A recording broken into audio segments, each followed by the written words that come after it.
November ತಿಂಗಳಾಂತ್ಯದ ಒಳಗಾಗಿ ರಾಜ್ಯ ರಾಜಕಾರಣದಲ್ಲಿ ಒಂದು ಕ್ರಾಂತಿ ಆಗುತ್ತೆ ಅಂತ ಹೇಳಿ ಸಿಡಿಮದ್ದನ್ನ ಸ್ಫೋಟ ಮಾಡಿದ್ರು ಕಾಂಗ್ರೆಸ್ನ ಒಂದಷ್ಟು ಸಚಿವರುಗಳು. ಈ ನವೆಂಬರ್ ಕ್ರಾಂತಿಯ ಚರ್ಚೆಯ ಹೊತ್ತಿನಲ್ಲೇ ಈ ಲಂಚ್ ಪಾಲಿಟಿಕ್ಸ್ ಅನ್ನೋದು ಶುರುವಾಗಿದೆ. ಹಾಗಾದ್ರೆ ಈ ಲಂಚ್ ಪಾಲಿಟಿಕ್ಸ್ ಸಮಾಜಕ್ಕೆ ಸಾರ್ತಾ ಇರುವಂತಹ ಸಂದೇಶ ಏನು? ಇದರಿಂದ ಹೊರಹೊಮ್ಮುತ್ತಿರುವ ಪೊಲಿಟಿಕಲ್ ರೀಸನ್ ಏನು ಅಥವಾ ಪೊಲಿಟಿಕಲ್ ಮೆಸೇಜ್ ಏನು? ನವೆಂಬರ್ ಕ್ರಾಂತಿಯ ನಡುವೆ ಕಾಂಗ್ರೆಸ್ನಲ್ಲಿ ಲಂಚ್ ಪಾಲಿಟಿಕ್ಸ್, ಕೆಎನ್ ರಾಜಣ್ಣ ಮನೆಯಲ್ಲಿ ನಡೆಯುತ್ತಾ ನವೆಂಬರ್ ಕ್ರಾಂತಿ ಚರ್ಚೆ. ನವೆಂಬರ್ ಕ್ರಾಂತಿ ನಡುವೆ ಕಾಂಗ್ರೆಸ್ನಲ್ಲಿ ಲಂಚ್ ಪಾಲಿಟಿಕ್ಸ್ ನಡೀತಾ ಇದೆ. ಕೆಎನ್ ರಾಜಣ್ಣರ ಮನೆಯಲ್ಲಿ ನಡೆಯುತ್ತಾ ನವೆಂಬರ್ ಕ್ರಾಂತಿಯ ಚರ್ಚೆ. ಸಂಪುಟ ಪುನರ್ರಚನೆ, ವರಿಷ್ಠರ ಭೇಟಿ ಮುನ್ನವೇ ಔತಣಕೂಟ. ನವೆಂಬರ್ 15ರಂದು ದೆಹಲಿಗೆ ತೆರಳಲಿರುವ ಸಿಎಂ ಸಿದ್ದರಾಮಯ್ಯ.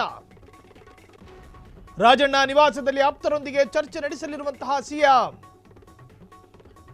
ರಾಜಕೀಯ ವಿದ್ಯಮಾನ, ಹೈಕಮಾಂಡ್ ಭೇಟಿ ಬಗ್ಗೆ ಚರ್ಚೆ. ರಾಜಣ್ಣ ಸಚಿವ ಸಂಪುಟಕ್ಕೆ ಮತ್ತೆ ಸೇರ್ಪಡೆ ಬಗ್ಗೆ ಚರ್ಚೆ ಆಗುತ್ತಾ? ಸೇರ್ಪಡೆ. ಕೆಎನ್ ರಾಜಣ್ಣ ವಜಾ ನಿರ್ಧಾರದಿಂದ ಸಿಎಂ ಸಿದ್ದರಾಮಯ್ಯ ಬೇಸರ. ಔತಣ ಮೂಲಕ ನಾನು ರಾಜಣ್ಣ ಪರ ಇದ್ದೇನೆ ಎಂದು ಸಂದೇಶ. ಆಪ್ತ ಸಚಿವರ ಮೂಲಕ ಶಕ್ತಿ ಪ್ರದರ್ಶನ ಮಾಡ್ತಾರಾ ಸಿಎಂ ಸಿದ್ದರಾಮಯ್ಯ? ಪವರ್ ಫೈಟ್ ನಡುವೆ ರಾಜಣ್ಣ ನಿವಾಸದಲ್ಲಿ ಔತಣ, ಕುತೂಹಲ. ಔತಣಕೂಟದ ಹಿಂದಿದೆಯಾ ಹಿಂದ ಸಚಿವರ ಗಣಿತ?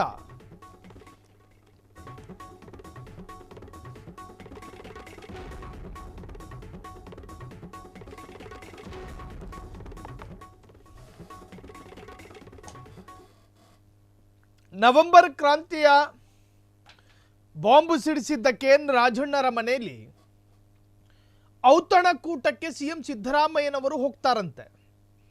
ಆ ವಿಚಾರ ಈಗ ಬಹಳಷ್ಟು ಚರ್ಚೆ ಆಗ್ತಾ ಇದೆ.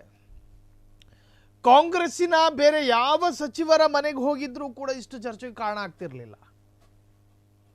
ಕಡ್ಡಿಗೀರಿದವರಾರೋ ಆ ಕಡ್ಡಿಗೀರಿದವರ ಮನೆಗೆ, ಕಡ್ಡಿಗೀರಿದವರು ಅಂದ್ರೆ ಬೆಂಕಿ ಇಟ್ಟವರು ಅಂತಲ್ಲ, ಈ ನವೆಂಬರ್ ಕ್ರಾಂತಿಯ ಕಿಚ್ಚನ್ನ ಯಾರು ಹಚ್ಚಿದ್ರು ಅವ್ರ ಮನೆಗೆ ಇವತ್ತು ಸಿದ್ದರಾಮಯ್ಯನವರು ಲಂಚ್ ಪಾರ್ಟಿಗೆ ಹೋಗ್ತಾ ಇರೋದು, ಲಂಚ್ ಔತಣಕೂಟಕ್ಕೆ. ಸೊ ಆ ಸಂದರ್ಭದಲ್ಲಿ ಚರ್ಚೆಯಾಗಬಹುದಾದ ಸಂಭಾವ್ಯ ವಿಚಾರಗಳು, ಒಂದು ಕೆಪಿಸಿಸಿ ಬಗ್ಗೆ, ಇನ್ನೊಂದು ಅಹಿಂದ ಸಮಾವೇಶದ ಬಗ್ಗೆ, ಮತ್ತೊಂದು ಡಿ.ಕೆ. ಶಿವಕುಮಾರ್ ಅವರ ಬಗ್ಗೆ, ಮತ್ತೊಂದು ಸಂಪುಟ ಪುನರ್ರಚನೆಯ ಬಗ್ಗೆ, ಇನ್ನು ಕಡೆಯದಾಗಿ ರಾಜಣ್ಣರನ್ನ ಮತ್ತೆ ಸಂಪುಟ ಸಚಿವಕ್ಕೆ ಸೇರಿಸಿಕೊಳ್ಳಲಾಗುತ್ತಾ ಅನ್ನುವಂಥ ವಿಚಾರದ ಬಗ್ಗೆ. ಸಂಪುಟ ಪುನರ್ರಚನೆಯಾದರೆ ಯಾರಿಗೆ ಕಿಕ್ಔಟ್ ಭಾಗ್ಯ, ಯಾರಿಗೆ ಮತ್ತೊಂದು ಮಂತ್ರಿಗಿರಿಯ ಸೌಭಾಗ್ಯ, ಎಲ್ಲ ವಿಚಾರದ ಬಗ್ಗೆ ಚರ್ಚೆಗಳಾಗುತ್ತೆ.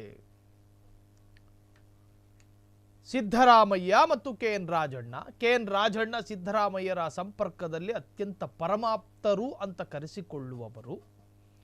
ಅಲ್ಲಿ ನಡೆಯುವ ಚರ್ಚೆ ಒಂದು ಸ್ವಲ್ಪ ಮಹತ್ವದ ತಿರುವನ್ನು ಪಡೆದುಕೊಳ್ಳುವುದರಲ್ಲಿ ಸಂದೇಹವೇ ಬೇಡ. ಅಲ್ಲಿ ನಡೆಯುವ ಪ್ರತಿ ಚರ್ಚೆಯ ಪ್ರತಿ ಅಕ್ಷರಗಳು ರಾಜ್ಯ ರಾಜಕಾರಣದಲ್ಲಿ ಅಲ್ಲೋಲ ಕಲ್ಲೋಲ ಸೃಷ್ಟಿ ಮಾಡುತ್ತೆ. ಕಾರಣ ಹೈ ವೋಲ್ಟೇಜ್ ವ್ಯಕ್ತಿತ್ವಗಳಿಬ್ಬರು ಕೂತ್ಕೊಂಡು ಚರ್ಚೆ ಮಾಡೋದು. ಜಮೀರ್ ಅಹ್ಮದ್ ಖಾನೋ ಮಹದೇವಪ್ಪನವರು ಅವ್ರ ಮನೇಲಿ ಸಭೆ ಆಗಿದ್ದಿದ್ರು ಕೂಡ ಇಷ್ಟು ಚರ್ಚೆ ಆಗ್ತಿರ್ಲಿಲ್ಲ. ಇದು K N Rajanna, because of K N Rajanna ಅವರ ಮನೆಯಲ್ಲಿ ಇವತ್ತು ನಡೆಯುವ ಲಂಚ್ ಪಾರ್ಟಿಯಲ್ಲಿ ಸಿದ್ದರಾಮಯ್ಯರ ಬಳಿ ಏನು ಚರ್ಚೆ ಆಗುತ್ತೆ ಅನ್ನೋದೇ ಈಗ ಸದ್ಯಕ್ಕಿರತಕ್ಕಂತಹ ಕುತೂಹಲ. ರಾಜ್ಯ ರಾಜಕಾರಣದಲ್ಲಿಯೇ ಅನೇಕ ಪ್ರಶ್ನೆಗಳನ್ನು ಹುಟ್ಟು ಹಾಕಿದೆ ಇವತ್ತಿನ ಲಂಚ್ ಬ್ರೇಕ್. ಸೊ ನೋಡೋಣ ಸಿದ್ದರಾಮಯ್ಯನವರು ಲಂಚ್ ಟೈಮಲ್ಲಿ ಏನು ಮಾತನಾಡಲಿದ್ದಾರೆ. ಒಂದಲ್ಲ ಒಂದು ರೀತಿಯಲ್ಲಿ ವಿಚಾರಗಳು ವೈರಲ್ ಆಗಲೇಬೇಕು. ಮುಂದಿನ ಬೆಳವಣಿಗೆ ಗೊತ್ತಾಗುತ್ತೆ ಅವರ ಹೇಳಿಕೆಗಳ ಮುಖಾಂತರ. ಕ್ಷಣ ಕ್ಷಣದ ಸುದ್ದಿಗಳಿಗಾಗಿ ಫ್ರೀಡಂ ಟಿವಿ ಸಬ್ಸ್ಕ್ರೈಬ್ ಮಾಡಿ, ಲೈಕ್ ಮಾಡಿ ಹಾಗೂ ಫಾಲೋ ಮಾಡಿ. ಹೊಸ ಸುದ್ದಿಗಳ ನೋಟಿಫಿಕೇಶನ್ಗಾಗಿ ಬೆಲ್ ಐಕಾನ್ ಮೇಲೆ ಕ್ಲಿಕ್ ಮಾಡಿ.